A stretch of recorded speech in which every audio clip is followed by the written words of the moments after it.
Salut tout le monde et bienvenue sur Sport Lifestyle. Aujourd'hui on va parler de 5 équipements dont vous avez absolument besoin dans votre sac de match. Même s'il y en a, ils me diront qu'avec une seule paire de crampons, l'histoire elle est réglée. Mais si vous avez au moins quelques-uns de ces équipements, vous allez voir votre expérience globale au niveau des entraînements et même pendant les matchs sera plus agréable. Et qui sait, ça pourra peut-être vous donner un avantage mental pour faire la différence pendant les matchs. Et si vous pensez que 5 équipements font trop pour être indispensables et que vous avez un budget limité, je vais les classer par ordre de priorité.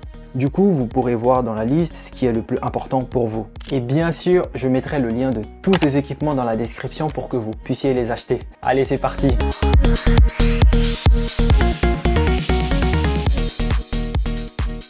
Le premier équipement indispensable à avoir dans son sac de match est une bonne paire de protège tibia.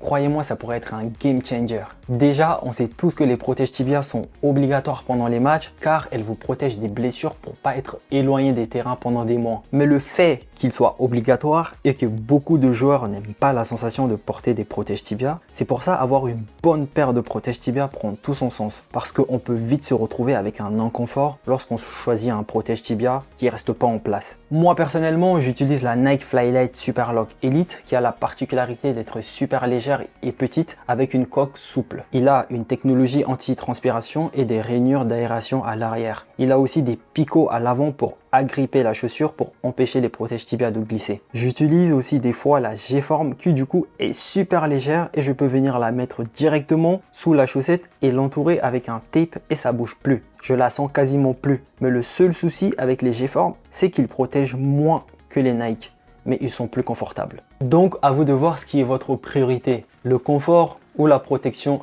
ultime, sachant que les deux protègent bien et sont confortables. Moi j'ai les deux, donc j'alterne en fonction du match. Maintenant, le deuxième équipement que je considère être indispensable dans votre sac de match est une voire deux paires de chaussettes antidérapantes de performance. Et bien sûr que vous pourriez jouer toute votre carrière sans mettre de chaussettes de performance et tout ira bien.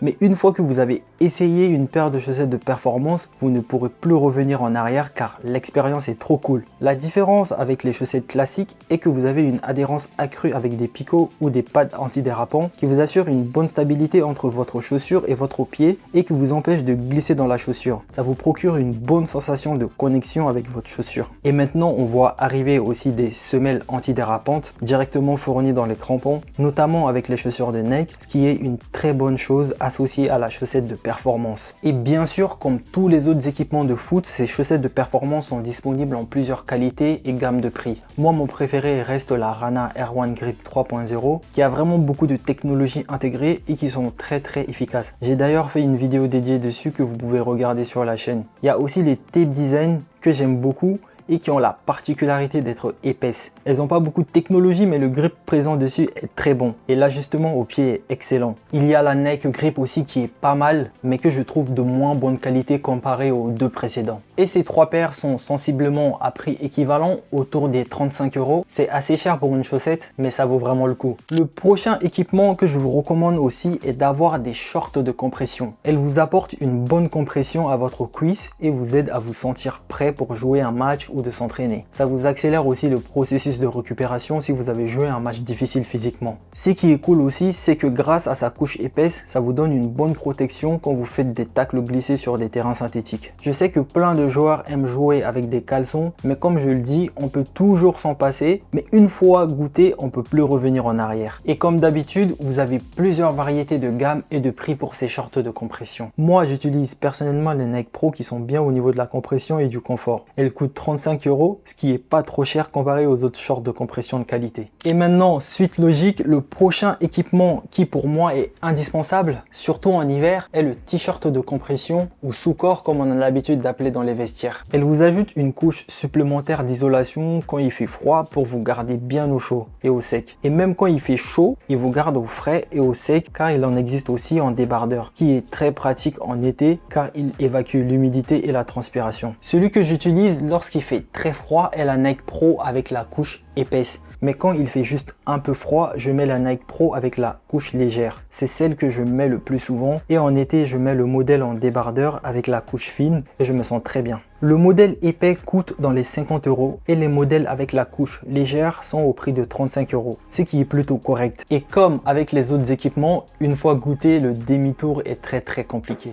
Le dernier équipement de cette liste qui aurait pu être aussi le premier équipement et qui pour moi est indispensable est une chaussure de foot AG pour terrain synthétique. Les terrains de foot, surtout au niveau amateur, sont à 80% voire plus en pelouse synthétique. Et avoir une bonne paire de foot est très important, si ce n'est le plus important. C'est pour ça que je pars logiquement sur une paire AG qui a beaucoup d'atouts, surtout avec des crampons en forme de rond qui facilitent les mouvements de bassin sur terrain synthétique et évite beaucoup de blessures. C'est une paire qu'on peut aussi utiliser sur terrain en herbe sec, donc pour moi c'est la paire idéale à avoir. Mais pour les terrains gras, une paire SG en vissé sera indispensable. Je sais que beaucoup de joueurs préfèrent jouer avec des chaussures FG ou moulées comme vous voulez sur synthétique, mais pour moi ça reste très dangereux et ça peut provoquer beaucoup de stress sur les articulations. Si vous voulez une vidéo dédiée sur le sujet, dites-le moi en commentaire. Mais retenez bien que aujourd'hui en 2024, une paire de foot AG reste indispensable. Le but de ces équipements est d'avoir de bonnes sensations et d'être toujours prêt pour le match en mettant toutes les chances de son côté pour gagner tous ses duels. Je donne un exemple. Un joueur qui joue avec des chaussettes antidérapantes aura toujours ce petit temps d'avance sur un duel serré avec un joueur qui glisse dans sa chaussure avec des chaussettes classiques. Et maintenant les gars, si je devais choisir qu'un seul équipement, ce serait d'avoir une bonne paire de chaussettes de performance. Là en l'occurrence ça serait les Rana et envisager d'avoir à côté une bonne paire de protège tibia qui ne me gêne pas pendant les matchs. Vous, dites-moi en commentaire lequel de ces équipements vous utilisez déjà ou si vous les utilisez déjà tous. Et selon vous, c'est quoi l'équipement le plus indispensable de votre sac? Et comme d'hab, n'hésitez pas à vous abonner à la chaîne pour donner de la force et former une grande communauté. On se dit à la prochaine pour une nouvelle vidéo. Allez, salut!